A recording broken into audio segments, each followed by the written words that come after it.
Celebrating 500 episodes, Southwestern Family of Companies welcomes you to the Action Catalyst. To the Action Catalyst. To the Action Catalyst. The Action Catalyst. Oh, good. Dan Moore. His voice is just, it's like a fireside chat, you know? Hey guys, Adam, how you doing, sir? I'm doing well. Good to see you as well. Stephanie, how you doing? Hey, Dan, I'm so great. How are you? Really fine, thank you. Hey, Adam. Hey, Stephanie. I guess I'll kick it off then. Yeah, I think that'd be great. When I was asked to take over the podcast, I remember thinking to myself, I've heard about podcasts. What the heck are they? I actually had no idea. Never listened to one, never participated in one. I didn't know what they were. And so fortunately, somebody from the company said, well, let's walk you through the steps here. And she came over and set me up in a little conference room, a microphone, got things started. It was very scary at first. I didn't know what to ask people. I was intimidated to even get the right kind of guests on the show. Eventually, I settled into a pattern of the same 5 basic questions for people, which made it fun week after week to hear different people react to those same 5 questions. I guess one of the first ones I did was with a guy named Freddie Ravel, he used to be at Earth, Wind & Fire, played the keyboards for Earth, Wind & Fire as a composer. Great guy. We had the best conversation. I felt like I was with him making music. It was that close a connection. Went to play it back. The whole thing was not recorded. Oh, no. I rescheduled with him, and it was very similar content. Neither one of us felt the same vibe, though. So that's like a major glitch, like, oh, I'm the only guy that got a chance to experience this thing. But it's still a great experience. Almost every day, I remember some of the lessons, though. Ellen Petrie-Leance, who was one of my early guests, and she was one of the first employees at Apple. She was an early employee at Google as well. And I made a comment about mindset. She said, let's talk about mindset for a minute. She's the one that introduced me to the concept. But first of all, you have brain set, mindset, and skill set. I think about that frequently. Put it in my book. In fact, I think it's such an important concept. We can make a decision or a goal. That's mindset. But unless we change our brain set, we're going to lapse back. We're going to fall back always into old patterns of behavior. Brain set is always designed to preserve the status quo. So what you have to do is focus on skill set, which are the things that you can control and do repetitively. Eventually you convince your brain set, okay, I'm a different person now. And then the mindset actually kicks in and works. It's just a really cool concept to learn about. I guess my last one that I remember frequently, and I've shared this with lots of people, is Andy Andrews. And Andy said a lot of really profound things, but I remember saying, you talking about forgiveness. Forgiveness really is a gift, isn't it, Andy? You feel really good when somebody forgives you. So that's not what I'm talking about, Dan. Forgiveness is a gift to the giver, not to the receiver. When you forgive someone, you receive the gift. You lighten that burden of resentment, of anger, of frustration. That's really powerful. Remember, forgiveness is a gift to the forgiver. I think about that frequently. In my style, I get really involved in the conversation, and I might even say that I hope my selfishness about the interview benefits everybody. My selfishness is that I want to learn as much as I can from someone in the 45 minutes or 30 minutes or whatever that I have with them. And so, to be fair, I think I look a little bit coming into the interview and think, what are the challenges that I'm having in my current role, or what are the challenges in growing a business that I'm seeing or that my clients are seeing? And I go, I wonder if this person's got perspective on some of these problems with their background and their experience. And in particular, a very recent interview, which might be why it's top of mind, but we had interviewed Chuck Runyon from Anytime Fitness years ago, Anytime Fitness. And then recently this year, they acquired Orange Theory. They have, I think, I think now they have 8 million members across all their different platforms and franchises they own. And when I talked to Chuck, he recommended that instead of doing a part 2 with him, that I interview his co-founder, Dave Mortensen. And Dave was just a real gem to interview. And a few things that I just loved in that conversation is how Chuck and Dave worked the business from ground zero to 8 million members together, and they've stayed co-founders. I mean, it's not so common to get along so well strategically with someone that's your equal and grow a business. And we talked about how that was managed. And one of the valuable things is he said, no matter how much one of us might have miscalculated, we'd get to a point of agreeing that we would go that direction. And if it was a miscalculation, if we made a mistake, then there was no looking back and pointing fingers and saying, told you so. It was always, we got rid of our egos with each other and we just moved forward in the business. And I really like that anecdote. And the other was, I think, really pertinent right now, in business, but also even in our political climate. He wasn't referencing that, but he said living in the gray. he said, is both personally and professionally. It's seldom is it black and white. And he said that usually no good answer is completely black or white. And so being able to live in a little bit of the unknown and the gray, and that scientific method usually suggests that if you're too confident that something's right, it probably is wrong. So that would be my interview of choice at the moment. Okay, so may I say a couple things in addition to that too, please? First of all, after hearing Dan and Adam, I totally understand why I am now on this podcast, and that is to completely dumb it down for the readers who may not be quite as sophisticated in thought or action. So I appreciate that. I'm glad I could be here for the more common folks. So thank you.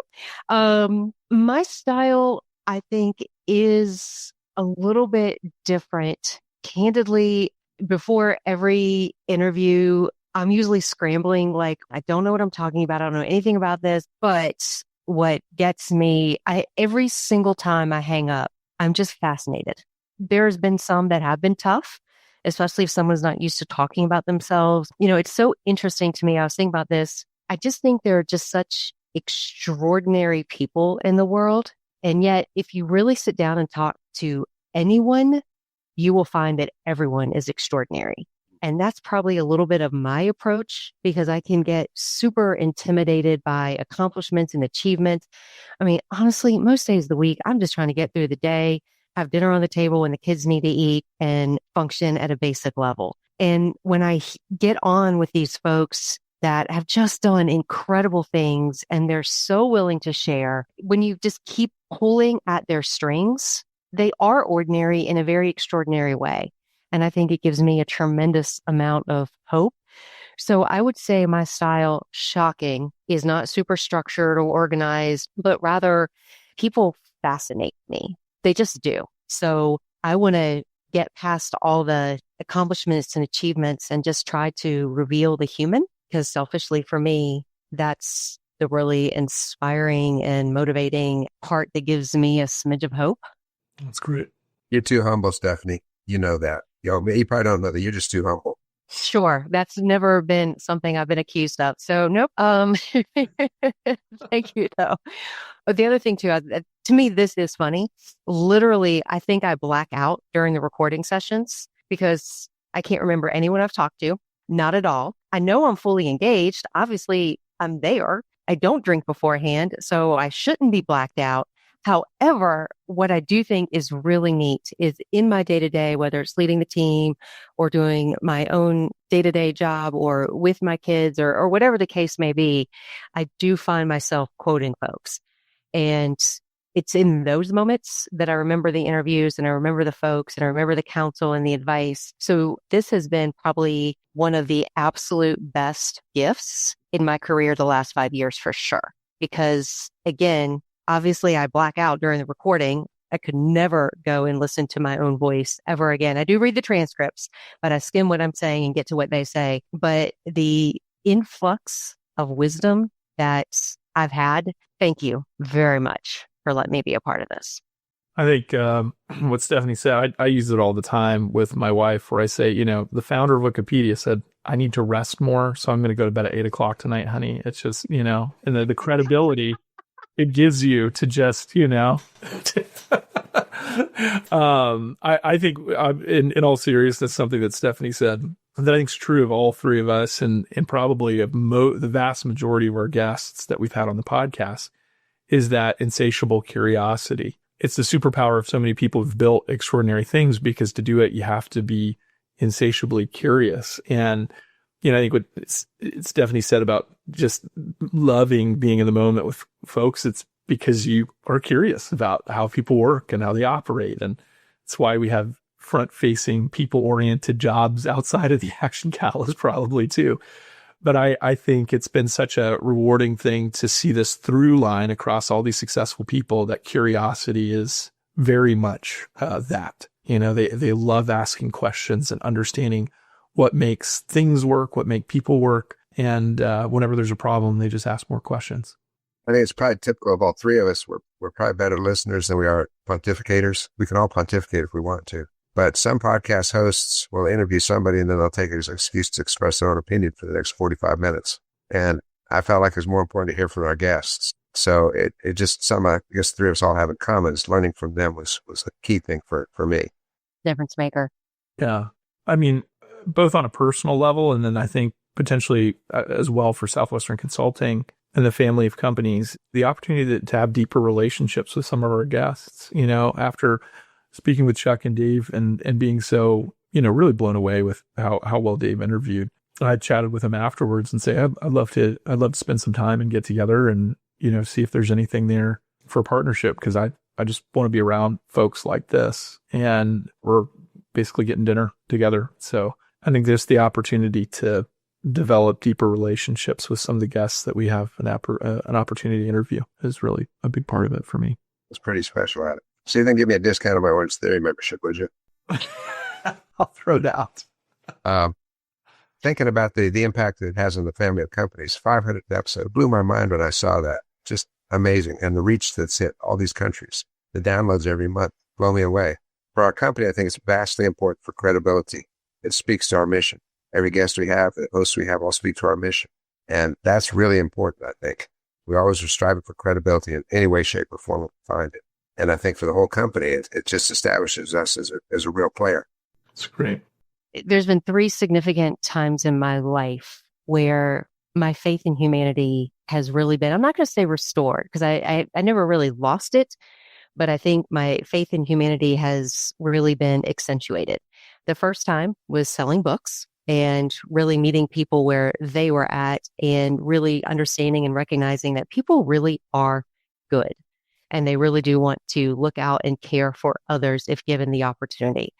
Second time was during my divorce, and really tough time, but just the support I got from friends, family, coworkers, just completely blown away.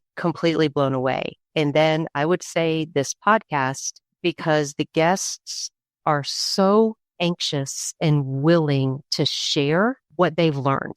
There's a mentality of abundance. I haven't interviewed with one single person that had any reticence to sharing what they learned, who they were, how they got there, what they wish they had done different, pitfalls. I mean, they're just, and to me, that mentality, it just, while we may be competitive, no one has to lose for someone else to win.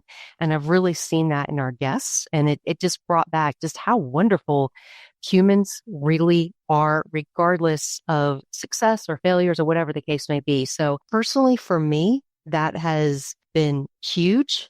And it brings me back to the first one, which was a big attraction to being with Southwestern family of companies all these years, is what Dan alluded to. Part of our mission statement is we build people and people build companies. And there is no better reflection this day and age than getting folks on board with our podcast to talk about how they become better people to build better companies. And again, it's just a huge exclamation mark to people really are incredible if you'll let them be. So I know some of that's a little bit cheesy and a little bit personal, but I think when you get like-minded folks together, it is incredible what we can build. Speaking of like-minded folks, we had a elite retreat last year for Southwestern Consulting, and we had 2 Action Catalyst guests that came in different capacities. Well, I guess technically 3. So just being able to even include some of these relationships and guests in some of our events has been really great. Let me end with one more quote. A president of Harvard one time asked years ago, how did Harvard get the reputation for being such a storehouse of knowledge? He thought for a moment and said, maybe because the freshmen bring so much in and the seniors takes a little out. Well, we might have brought a little bit in, but we sure got a lot out of this podcast. Absolutely. Stephanie, Adam, thank you both. Great to be here. Thank you, guys. Yep. Likewise. If you enjoy this podcast, please make sure to subscribe. And to stay updated on everything that the Action Catalyst is up to, make sure to follow us on Facebook and Instagram at Action Catalyst Podcast and on Twitter at Catalyst_Action. And thanks for listening.